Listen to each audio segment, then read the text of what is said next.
Hello everyone. तो आज का जो हमारा टॉपिक होगा वो होगा कुछ इम्पॉर्टेंट कॉन्ग्रुएंस ऑफ ट्राइंगल का क्राइटेरिया या कंडीशन बोलिए, या आप इसको रूल बोलिए। कुछ शर्त है, कुछ नियम है कि कोई भी दो कॉन्ग्रुएंट जो ट्राइंगल है कॉन्ग्रुएंट कब होगा, उसके लिए हम लोग कुछ यहाँ पे रूल पढ़ेंगे। क्लियर ना। इससे पहले हम लोगों ने क्लास में क्या कर रखा है, इससे पहले हम लोगों ने कर रखा है कॉन्ग्रुएंट फिगर क्या होता है बहुत ही अच्छा से।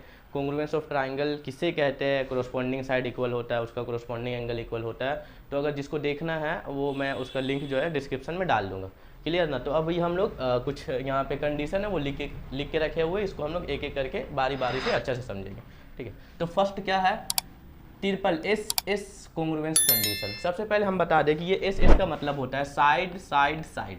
क्या होता है? साइड साइड साइड, इसका फुल फॉर्म। ये कॉन्ग्रुएंस कंडीशन है। ये क्या है कि अगर मान लो कि कोई दो ट्राइंगल है, ट्राइंगल ए बी सी और ट्राइंगल पी क्यू आर, इसको हम लोग कब कहेंगे कि ये दोनों ट्राइंगल जो है वो कॉन्ग्रुएंट है।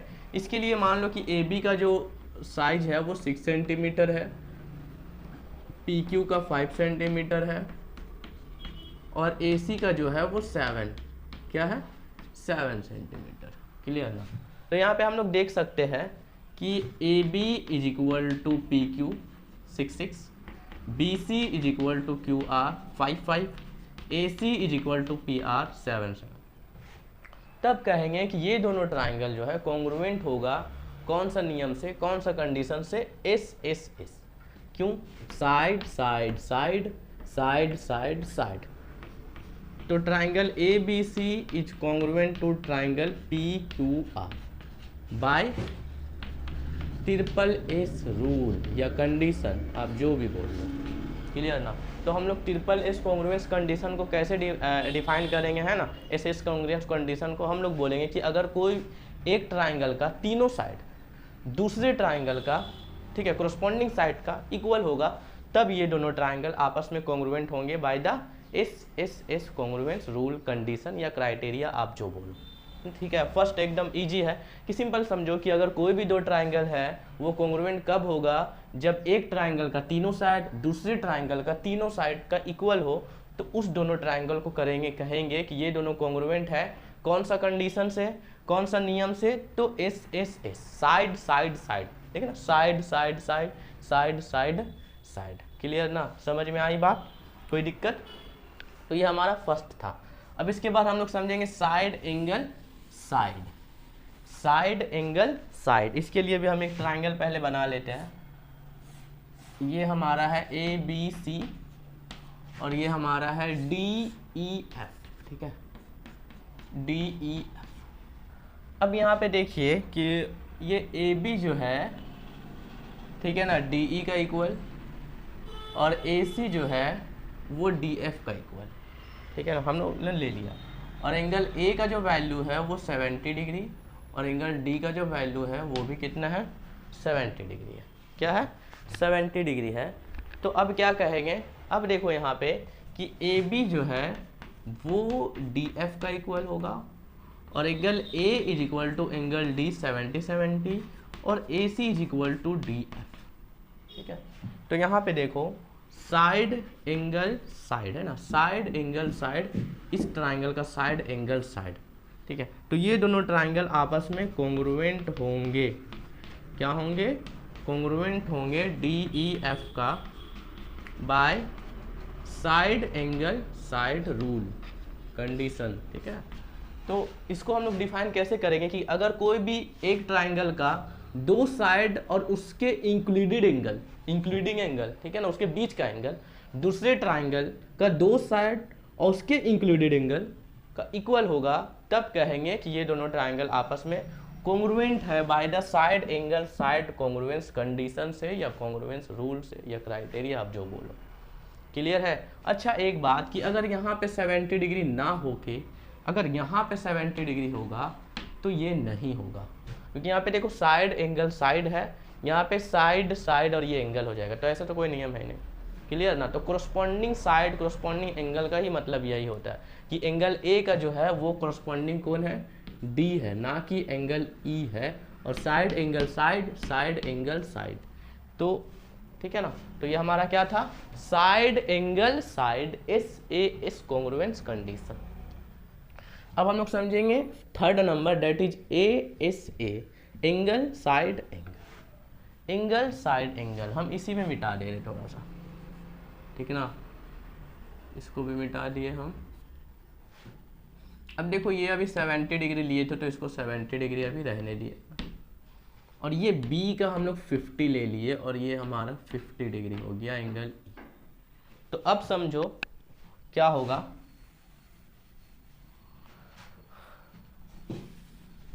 अब ये क्या होगा कि angle A is equal to angle D 70 degree, AB is equal to DE, और angle B is equal to angle E। Clear ना? तो एंगल A 70 तो angle D 70, AB is equal to DE, angle B is equal to angle E। तो angle side angle है ना, angle side angle, angle side angle कैसे define करेंगे? कहेंगे कि कोई दो ट्राइंगल कॉन्ग्रुएंट कब होगा, जब एक ट्राइंगल का दो एंगल और उसके इंक्लूडिंग साइड दूसरे ट्राइंगल के दो एंगल और उसके इंक्लूडिंग साइड का इक्वल होगा, तब ये दोनों ट्राइंगल कॉन्ग्रुएंट होगा by the ASA rule, angle side angle, angle side angle, angle side angle, angle side angle. तो triangle ABC is congruent to triangle DEF by angle side angle rule condition absolute. Clear है ना? समझ में आई बात? तो हम लोगों ने 3 कंडीशन रूल पढ़ लिया। अब हम लोग आते हैं नंबर 4 में, angle angle side congruence condition. Angle angle side जो कॉन्ग्रुएंस कंडीशन है ये आपको क्लास 9 में है। क्लियर ना? फिर भी हम अभी बता दे रहे हैं आपको, जो मेन इम्पॉर्टेंट जो है ये 4 पढ़ना है आपको। SSS side angle side SAS, और यहाँ पे ASA और RHS। ठीक है, कुछ कुछ बुक में एंगल एंगल साइड के बारे में दिया, बट आप अभी 7 में हो तो आपको यही चारों पढ़ना है। क्लियर है ना? तो देखो यहाँ पे एंगल एंगल साइड के बारे में थोड़ा सा बात कर लेते हैं, क्या ही दिक्कत है। ये है ABC और ये हमारे पास XYZ। क्लियर है? अब मान लो ये एंगल का वैल्यू 60 है तो x का भी 60, ये 80 तो ये भी 80, और ये हमारा BCYZ का इक्वल हो गया। मान लो ये 6 सेंटीमीटर है, ये सेंटीमीटर है, तो हम लोग इस तरह से लिखेंगे, angle A is equal to angle X 60 degree है, angle B is equal to angle Y 80 है, और BC is equal to YZ। तो देखो इस ट्राइंगल का बात करेंगे तो ये एंगल इस एंगल का इक्वल, तो एंगल, फिर angle B is equal to angle Y, फिर एंगल, और यहाँ पे ये साइड हो रहा है BC। तो एंगल एंगल साइड क्या हो रहा है? Angle angle side. ठीक है, कैसे कहेंगे कि अगर कोई भी दो ट्राइंगल कॉन्ग्रुएंट होगा एंगल एंगल साइड से, कब होगा? जब एक ट्राइंगल का दो एंगल और उसके non including side, non including का मतलब होता है कि ये दोनों एंगल्स का ये साइड को छोड़ करके या तो ये नॉन इंक्लूडिंग साइड है, इज इक्वल टू जब दूसरे ट्राइंगल का दो एंगल उसके नॉन इंक्लूडिंग साइड, क्या नॉन इंक्लूडिंग साइड YZ का इक्वल होगा, तब कहेंगे कि ये दोनों ट्राइंगल कॉन्ग्रुएंट है by the angle angle side से। Triangle ABC is congruent to triangle XYZ by angle angle side condition या रूल। ठीक है, क्लियर ना? तो ये आपको 9 में पढ़ना है, फिर भी हम थोड़ा सा बता दिए क्योंकि सारा नियम था एक ही छूट रहा था।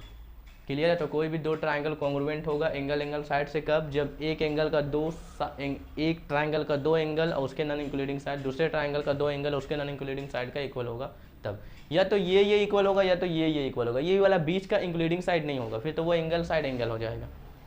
ठीक है, समझ में आई बात? बहुत बढ़िया। अब जो हम लोग लास्ट वाला जो पढ़ रहे हैं ये है RHS, बहुत ही इंपॉर्टेंट है और ये थोड़ा सा अलग है, समझना होगा। R का मतलब हो रहा है राइट एंगल। अब राइट एंगल का मतलब आपको पता ही होगा क्या होता है, 90 डिग्री।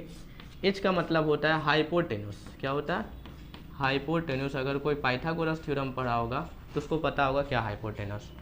और S का मतलब होता है S4 साइड, जो आपको पता होगा।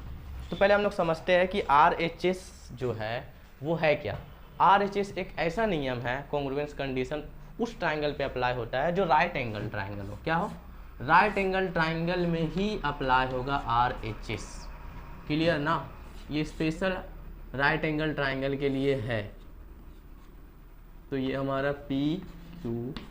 अच्छा, हाइपोटेनस के बारे में बात करें कि हाइपोटेनस क्या होता है। मान लो कोई राइट एंगल ट्राइंगल है इस तरह, है ना, इसे हम लोग बेस कहते हैं, इसे हम लोग परपेंडिकुलर कहते हैं, और 90 डिग्री का अपोजिट में जो होता है वो बड़ा वाला साइड, उसे हम लोग हाइपोटेनस कहते हैं। क्या कहते हैं? हाइपोटेनस। पाइथागोरस थ्योरम हम लोग पढ़े, h² = pk² + vk²।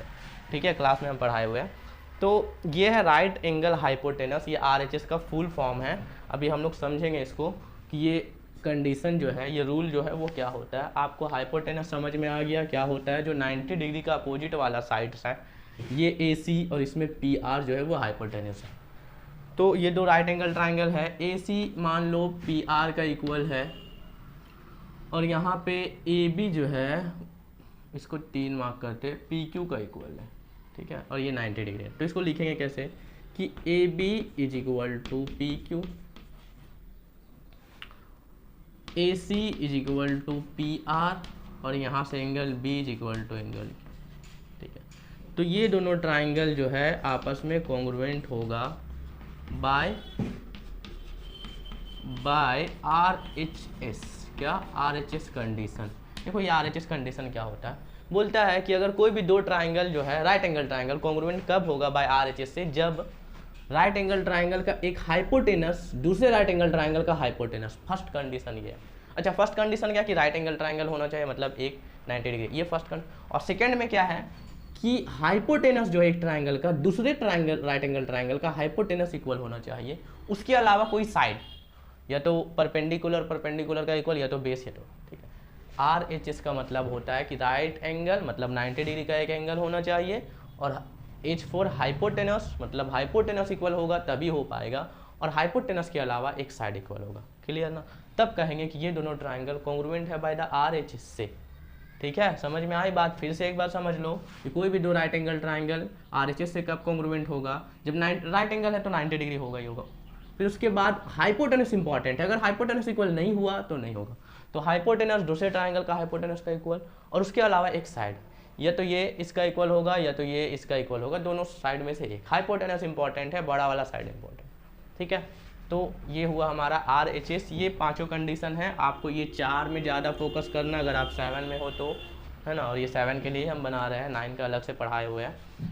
तो ये था कुछ इंपॉर्टेंट कंडीशन, कॉन्ग्रुएंस क्राइटेरिया। तो आपको आई होप कि समझ में आया होगा। अगर आपको सही समझ में आया है, सही लगा, तो आप अपने दोस्तों के साथ शेयर करें और अच्छा से पढ़ाई करें, है ना, दिल लगा कि आपका हाफ ईयरली एग्ज़ाम आ रहा है। तो हम लोग नेक्स्ट वीडियो में मिलते हैं।